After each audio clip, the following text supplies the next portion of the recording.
contrapartida militar. Pero ¿por qué cuando Zapata Oliveira tiene que hacer el recuento de su historia negra, tiene que ir a Harlem y no encuentra nada acá? No tiene aquí, tiene que irse a Benco Biojo.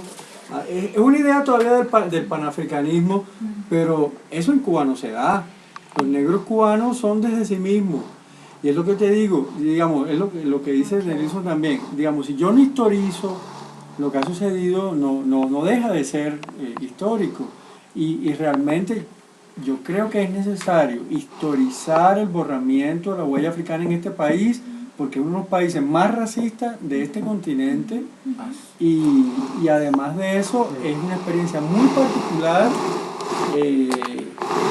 y digamos, si nosotros no somos capaces de ver eso, y esos ejemplos que repito, me parecen ejemplos aislados que hablan de un soterramiento, de una huella, de un residuo, de una cultura residual. Pero es que en Cuba estamos hablando de que hay un sínodo de sacerdotes africanos que se reúnen todos los años a dar la letra del año. Y que eso es escuchado por los jefes de Estado de todo el mundo. Sí, Kevin, pero hay un asunto, pues cuando yo daba esos ejemplos estaba apuntando a otra cosa además, y es que hay diferencias entre Caribe y Pacífico en Colombia, ¿cierto? Así que no es lo mismo decir desapareció acá o hay sincretismo en Barranquilla, ¿no? O qué sé yo, que hay carnaval en Barranquilla, sí, y que no es lo mismo que el carnaval de Santiago, ¿vale?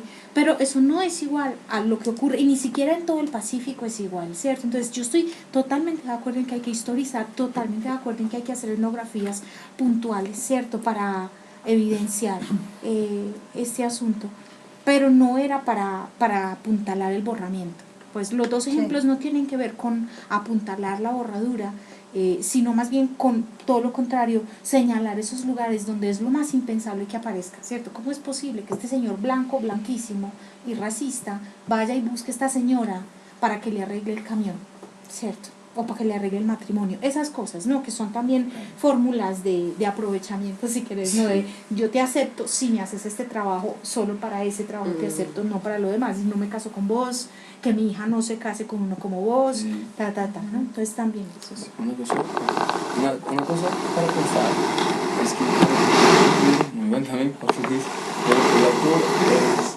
cubano, vivió creo en Estados Unidos y vive en Brasil ahora, en Bahía, incluso en mi estado. Llama Carlos Muro, yo hablé contigo ayer. Es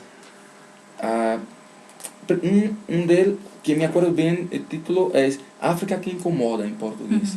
Sería África, no sé cómo en español, creo que hablas portugués también.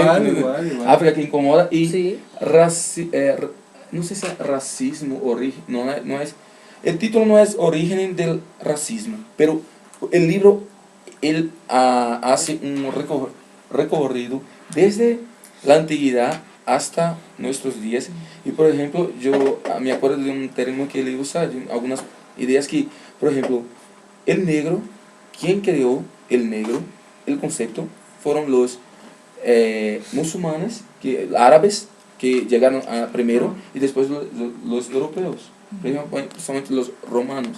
Los árabes, por ejemplo, llaman de Sudán, que eran tierras de los negros. Sudán es negro en árabe, como afro, o sería afro, era un prefixo, una palabra romana para decir tierra de los negros. Los africanos, y hasta este concepto de África son los europeos que crían también, entonces ellos no había esos conceptos. Entonces empieza allá muy lejos de nosotros.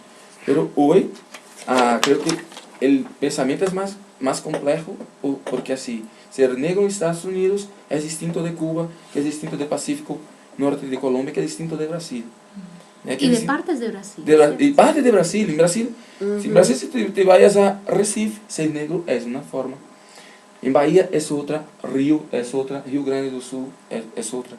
Entonces no es lo mismo. Hay cuestiones y bueno, hay cuestiones que no son las mismas de Bahía, las mismas del norte, del sur. Entonces es complejo eso. Solo para no nos olvidar que... Mira la trampa, es decir, a nosotros no se nos ocurriría decir en ningún momento que todos los blancos son muy iguales. Sin embargo, nosotros tratamos, muchas veces pretendemos que todos los negros son iguales sencillamente porque son negros y no pensamos toda la complejidad de los orígenes culturales distintos. Pues de hecho decimos África. África. Y otra cosa, ¿de qué África hablamos?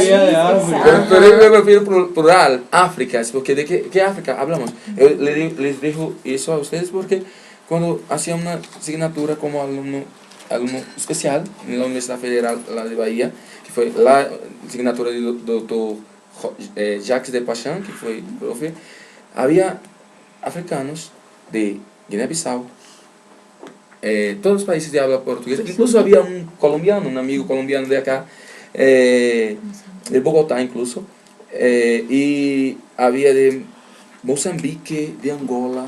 Entonces, cuando hablaba de una realidad de África, era distinto de la chica que era de Guinea-Bissau, que era distinto de Mozambique.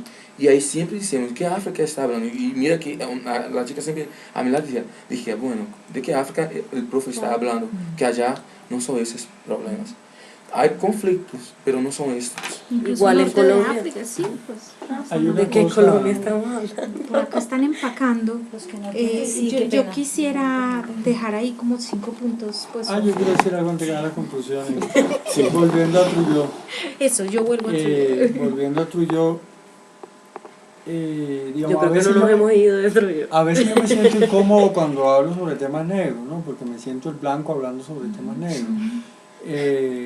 Pero... Y sí, pero igual, digamos, ¿por qué es válido que Mónica, que yo, o que otra gente blanca hable sobre eso? En la medida de ese contrapunteo de historia que Trujillo propone, ¿no?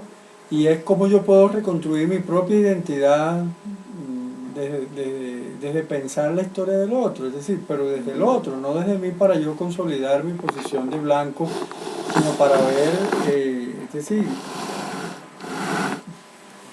cómo esa contraposición con lo negro hace parte de mi identidad como blanco. Sí. Yo le sumaría, Kevin, una cosa, y tiene que ver con el poder de la voz. Mira, yo insisto en hablar de Haití hasta que alguien haitiano venga y le den el chance de hablar de Haití, ¿cierto? Eso es. Yo, pues en este momento yo tengo la posibilidad de estar en un cargo donde puedo hacer esto, ¿cierto? Si otro viene y lo hace, si viene un haitiano y se pone ahí contentísimo, ¿cierto? Yo me voy a hacer otra cosa, eso. Pero si no hay la posibilidad, sí, porque no hay poder. Tengo dos chicas haitianas allá en el área andina. Alegría. La próxima vez vengo para la maleta. Dos haitianos. ¿El sobrino es pequeño o grande? Yo conozco aquí. Claro, los de teología. Pero ¿sabes quién las trajo? El hijo del ministro de Defensa de Duvalier. Alegría. Pues mi profe creol. Mi profe creol es haitiano, ¿no? Y son los de teología que están aquí. Y lo otro que quería decir era una cosa formal sobre el trabajo de Trujillo, que es el inicio. Es decir, es una entrada absolutamente narrativa. Es una entrada narrativa, es una entrada desde la experiencia de la subjetividad, y digamos, como su propia concepción de la historia oral, de la narratividad esa, él la introduce, es decir, con algo que parecería muy poco sólido, pero que realmente es que se convierte en la base estructurante de ese diálogo entre la filosofía y las prácticas coloniales, ese debate entre filosofía y política que articula, yo creo que casi todo pero parte de ese contrapunteo entre dos memorias distintas pero narradas. Y además de mujeres. Son mujeres. Cierto, mujeres negras, las dos, ¿no? No, una es blanca, ¿no? No, las dos son negras. De más o menos la misma, pero de clase diferente. Ahí es el límite de mi inglés. Sí. Yo no sé, quizá pues para ir sumando conceptos y cosas a las que podríamos volver luego, ¿no? Teníamos algo que me parece peligroso y que hay que tener a tiro de ojo, es el asunto de los mecanismos retóricos. Porque él dice, la revolución aparece en textos de, Diderot, fulano, pero allí no están haciendo alusión al hecho, es un mecanismo retórico o un cliché o una metáfora, ¿no? Para representar. Sí, y entonces cuando vos desactivás ese hecho al usarlo como metáfora, ¿no? Entonces me parece que tendemos a hacer esto en todo tipo de práctica académica. Él habla de la esclavitud como metáfora, entonces la esclavitud como metáfora niega la existencia de la esclavitud real. Claro, entonces me parece que son problemas para la construcción de saber, ¿cierto? A fin de cuentas, ¿no? Ese es uno. El 2 es que los hechos empujan umbrales y que los discursos los acomodan, ¿cierto? Entonces hay una tensión constante entre, si ustedes quieren, política real, pues política de cuerpo activo, eso, y enunciación sobre eso, o reconstrucción de eso, reformulación, que es una forma también de acapararlo, de cooptarlo. Entonces la dinámica umbral-acomodación me parece que es importante. Luego, su asunto de las fórmulas de silencio, las dos estrategias que mencionó, borradura y trivialización, algo que podemos considerar como un no evento.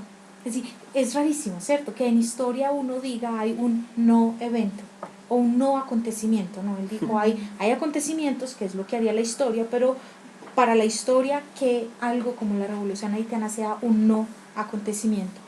En virtud del poder del archivo y a eso yo creo que estamos acostumbrados a hablar del poder del archivo, pero normalmente no hablamos del poder del gremio, que es una cosa que él pone paralela, ¿cierto? Es decir, los historiadores no piensan en el asunto porque las prácticas de historiadores no lo permiten, ¿no? Entonces esas cosas más esa definición de lo impensable que estuvimos tratando todo el tiempo y en verdad no aterrizamos al texto, ¿cierto? Que eran herramientas, falta de herramientas o un terreno ontológico que no te permite salirte de allí. Entonces,